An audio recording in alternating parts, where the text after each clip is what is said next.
So we're going to head into our third speaker of the night, last but of course never least. And for our 3 fun facts about our good friend Drasko Raicevic. First, he has a 3rd-degree black belt in karate, so I wouldn't be cutting in front of this guy at the bar afterwards. He has applied to be on the TV show Survivor multiple times. I'm sure there's some cool stories there. And Drasko has also scuba dived with reef sharks. I don't know if it's scuba dived or scuba dove. I don't know. In any case, please welcome to the stage, Drasko.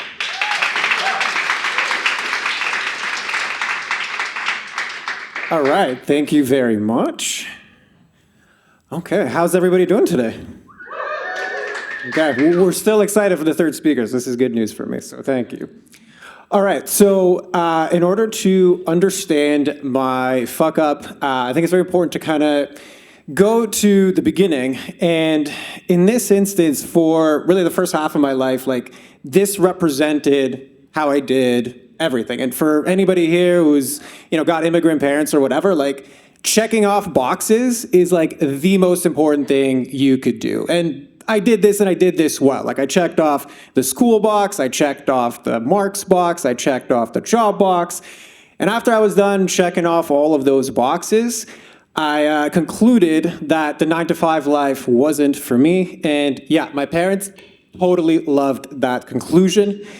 And how I came to that conclusion was, just like it was mentioned in the start, I was doing a lot of martial arts. I was teaching martial arts after work. It was the one thing that I actually enjoyed doing. And I was like, you know what? I actually like this. I don't like what I'm doing there.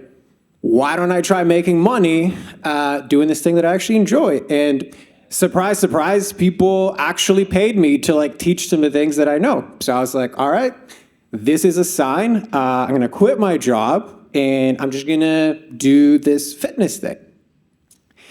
And after many iterations, certifications in personal training and in nutrition, this became my life for a long time. In January 2010 is when I registered my first business, and that eventually evolved into QuickBody Weight Loss. So QuickBody Weight Loss was a boutique studio, brick and mortar in Mississauga. And what we specialize in doing is helping mostly women that have had a lifelong struggle with weight, drop anywhere from 20 to 100 pounds, and do that without giving up wine or chocolate. And as you can see, I, and then eventually my team, became really good at delivering on that promise. And I actually forgot what I was going to say now, but hold on. Perfect time to fuck up, but hold on. Nope, okay, doesn't matter. Anyway, so basically, this was my life for quite a long time, and everything with the setup of this business was and looked like it was poised to succeed. But as you know, that's never how these things work out. By the end, we had served over 200 clients. We had a 4.5-star review on Google. I had 4 part-time staff working for me. Everything about this looked like it was set up for success. However, my internal experience of having this business was very much like this.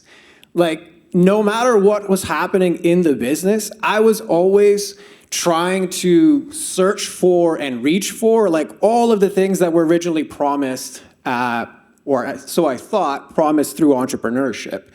The happiness, the fulfillment, the money, the freedom. It's no matter how much I tried to get these things, they were always just out of reach, and specifically out of reach for me. And listen, this wasn't for a lack of trying. I was killing myself trying to catch this entrepreneurial apple. I'd gone through burnout twice. I was constantly investing in myself. I was investing in coaches and in business mentorship. Whatever it took, I was gonna figure this whole thing out. And to me, that meant okay, well, I've gotten to a certain point, so I just gotta do more. I just gotta work harder, I gotta hustle more. Like eventually at the end of more, that's where the payoff is, because it just gotta be that way, right? So as you'll see in the theme here, that's not exactly how it worked out. What I failed to realize at that time was this hustle for more, like it wasn't actually ambition. That's what I initially thought it was. I was like, yeah, of course, just go for it.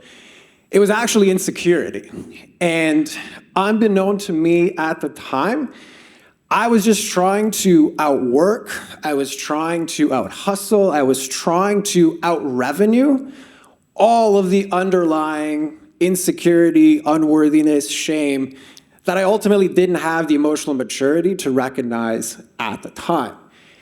And when you combine that with the fact that I got really good at driving people into our studio with Facebook ads, what you get is the perfect recipe for the fuck up to come. And, okay, I'm actually gonna check this so I don't screw this up again. So 1 second. And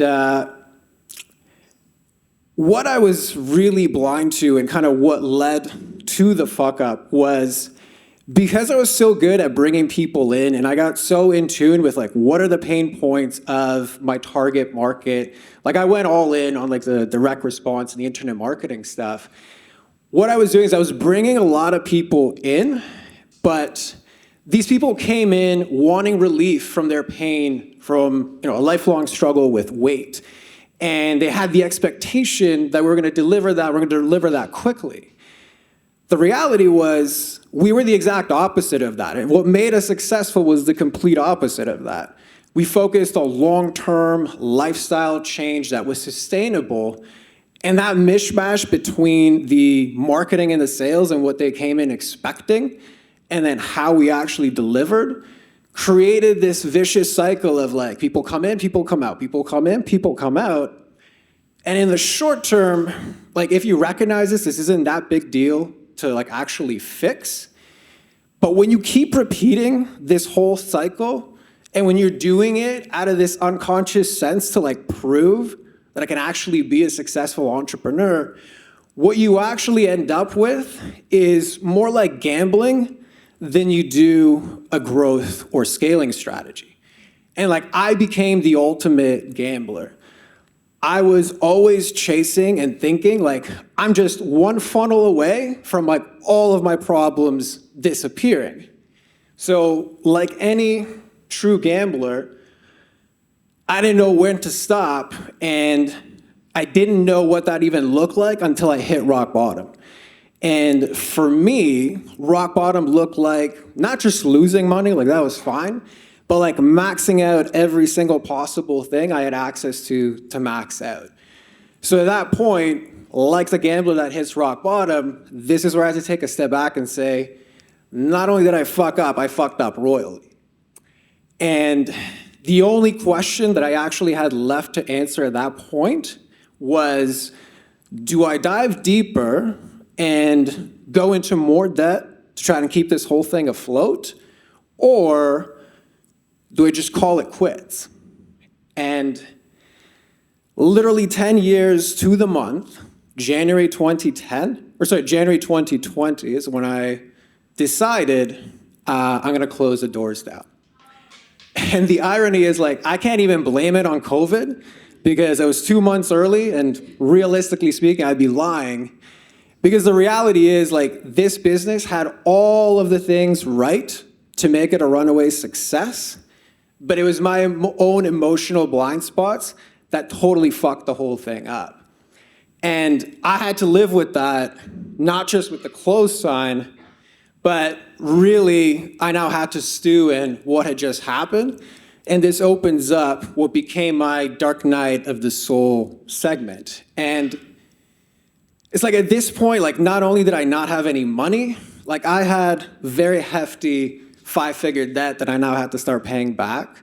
My identity, that went to shit because I'd been building myself for 10 years to try and be this thing that I wasn't. And now I literally had no idea who it is that I was. And all of those like holes in my soul that I was naively trying to think that the business would somehow magically solve, all of those now came to look at me straight in the face, and believe me, they were not smiling at me.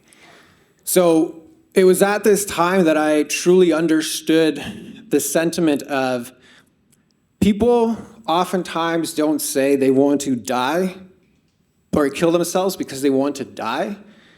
They do it because they want the pain to stop. And this was the first time that like I viscerally, deeply, fully understood what that meant. Because I had nowhere else to go but to stew in all of it and to really face that pain. So, as the saying goes, it is always, So as the saying goes, it is always darkest before the dawn. So fortunately, I did get out and slowly began to rebuild myself from that space. I began to reinvent myself, and any money that I did begin to actually make, I poured the majority of it into my own healing, like trying to figure out, like, how did I go from all of this perfect setup into completely fucking it up? And it took a good amount of time, but the reality is there was 3 very important and key things that I got from this fuck up that I'm gonna carry with me for life, okay? So number 1, business or anything external is never gonna fix the hole in your soul. Like, that is strictly an internal job, okay? 2, my worth is not actually dependent with what is in my bank account. They're completely 2 independent things. And my worth in general, it just simply is because I exist. And that was by far the most freeing realization during this time.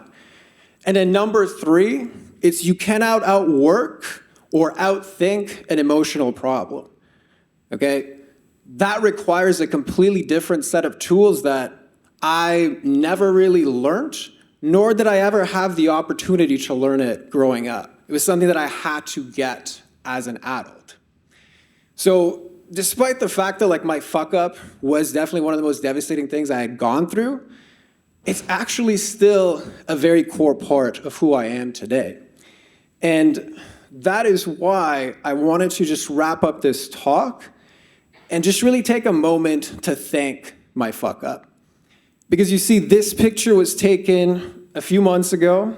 It was on a weekday. And it's me taking a guilt-free spa day with my girlfriend. And it's relevant because I know for a fact that without my fuck up, that smile would be a complete lie, okay?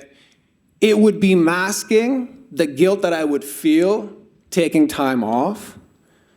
It would be like hiding the fact that I was still insecure, still in doubt, still in shame. So ultimately, it is because of that fuck up that not only is that smile genuine, but it actually is opening me up to experience life in this way as just a natural part of who I am. And then secondly, I want to thank my fuck up because it opened up the doors to do the work that I do now, which is actually in fullest expression and fulfillment, and really given me everything that I had missed when I had the studio.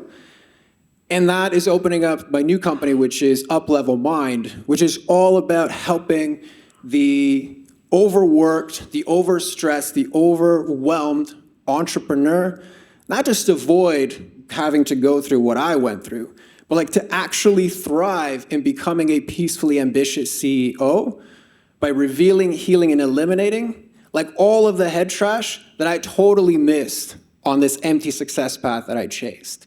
So thank you to my fuck up, and thank you everybody else for listening. Thank you so much. That was really great. I thought the 3 things that you took away for life were just like super on point.